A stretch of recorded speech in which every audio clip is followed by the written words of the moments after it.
What's going on? GeoFucks, Site Perspectives. In this video, there was a post on Facebook that I shared on my personal Facebook page, and it was basically discussing, if a man is single, handsome, attractive, and again, to me, that term is very subjective because what's attractive to you is not necessarily attractive to somebody else. But anyways, single, handsome, attractive, educated, got a degree, multiple degrees, certifications. He's got his own money. He's got a career, whatever. On paper, he is what you would consider to be successful. Why is he single? What is the problem here? And that was basically the Facebook post. I shared it and I added my 2 cents, my perspective. So I said, you know what, let me make a video on this, because what gets me is these are attributions that most people claim to want from a man. Yet, y'all are not dating all of these men who have these attributions. These men are not dating anybody in some cases. And the question was, well, what's his problem, or what is the problem? And I shared that, well, from my personal perspectives, site perspectives, GeoFucks, you already know. From my personal perspectives is you can have all of these skills, all of these attributions, but a lot of times superficial, very surface level reasons for why, even though you have these attributions, you're still going to be single. Or you're not going to be seen as a suitable partner. You're not going to be somebody that people want to date. You're not going to be chosen or picked. Whatever it may be. And for obvious reasons, for me, it is what it is. I'm intersex and I'm trans. Overwhelmingly, those two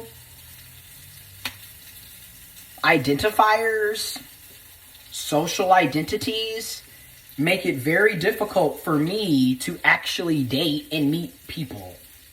Because again, on the outside looking in, a lot of times people assume that I'm a cisgendered man, and yet I'm not a cisgendered man. So the minute people find out that I'm not a cisgendered man, even though they perceived me to be one originally, there goes the opportunity for dating right out the door. So a lot of times it doesn't matter that you have your own place, that you have a car, that you're college educated and you have a degree or multiple degrees, a certification or multiple certifications. Doesn't matter that you have your own money, that you have a career, that you have investments, that you run businesses, that you have multiple businesses, a part-time job, a side hustle. Doesn't matter that you're ambitious, that you're responsible, that you're caring, that you're loving, that you're supportive, that you know how to communicate and reciprocate. None of that matters when people can turn around and be like, well, you're trans, so I don't want to talk to you. Or, you're not 6 feet tall, so I don't want to talk to you. Like, whatever reason there is in the book, you can be turned down, even though these are the attributions that people claim to want from guys. So that's what I put down, sharing my personal experience. And then other people in my friends list added their 2 cents as well. And somebody also mentioned something that is true. You can have all of those attributions, but that doesn't necessarily mean that that man wants to be in a relationship. Some of us enjoy being single, enjoy the freedom, enjoy the independence. Everybody's not looking to be partnered up, booed up. And then even those of us that do want to be partnered up, booed up, we might not be monogamous. That's another surface level thing to me. I'm intersex, trans, and I'm not monogamous. I'm non-monogamous. I'm sorry, but looking in the gay community and looking at men, having a monogamous relationship with another man really is starting to look very fairy tale-ish at this point. Because I'm going to just keep a thing. Men lie, manipulate, and cheat way too much for me to be sitting up putting all my eggs in one basket with one. And that's me saying that. An intersex trans man. saying that about men. So I can't imagine how it is for for other people. Might be the same, might not be the same. But I know in my experiences, you're probably going to be getting cheated on, used as a placeholder, one of the many people on his roster. So it doesn't really make sense for me to be sitting up thinking I'm the only one that they're talking to or entertaining. And dudes will literally tell you that they are monogamous and that's what they prefer and that's what they want, yet are off talking to other people behind your back. Like, people lie. Men lie way too much for me, personally. I'm going to just keep it real.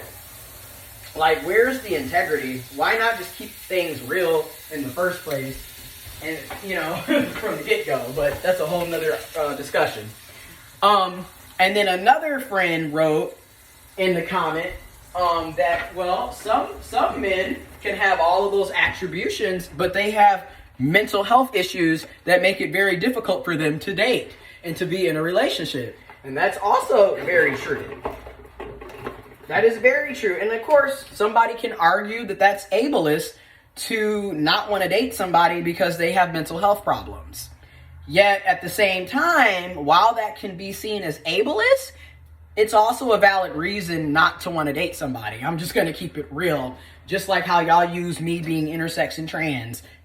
People have various reasons for why they don't want to date you. But what I've noticed in these situations, whether it's mental illness, whether it's you're not tall enough, whether you're not cis, whatever it is, right? You're not good enough to date, but you are definitely good enough to sleep around with and have sex with.